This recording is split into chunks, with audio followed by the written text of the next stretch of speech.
Today, on the Feast of the Holy Family, I was more or less meditating on the idea of family. And if we look back 100 years, family has changed quite a bit if we think about it. In the last century, we saw two or one, whatever you say, major wars, a depression, other wars. A big thing, women finally got the right to vote and moving more and more towards equality. But even more important, the result of the war and the depressions of women started to move into the workplace, first as a necessity and then as a need for two salaries within a family. I think that some of us remember growing up in a neighborhood where our spread out family, grandparents, aunts, uncles, all were within close contact.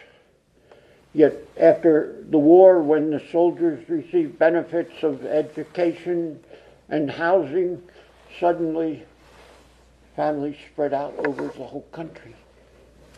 And the fabric within the house of the family changed a little bit. Neighborhoods, people didn't know each other. Children came home, they didn't have their mother there when they came home, many of them.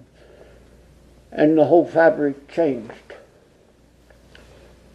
But my point is not to downgrade what has happened, but to say that family hasn't changed in one sense, and that is what parents convey to their children.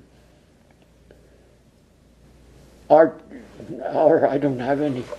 Children reflect their parents' views, their parents' beliefs,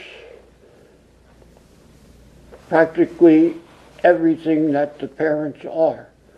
They learn other things through school, and as we say, when they turn 12, they reject everything the parents are until they turn 30.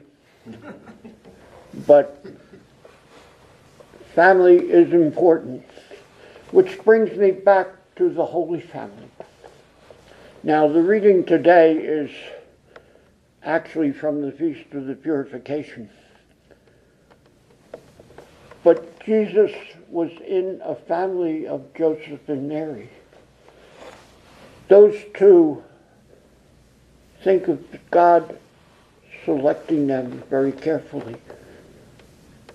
And certainly Jesus was a very precocious child and a very wise, learned, quick learner, because we can see that in the one time in Scripture when he meets with the elders in the temple, and they are amazed at his insight, his wisdom as a 12-year-old, if you remember that passage. But some of that faith and insight came from the nurture and giving of his parents. And so I submit, family has changed, but the obligations and what we need to do have not changed. The thought of Jesus and Mary and what they did was to raise probably one of the smartest, insightful children ever, yet they remained humble and faithful to God.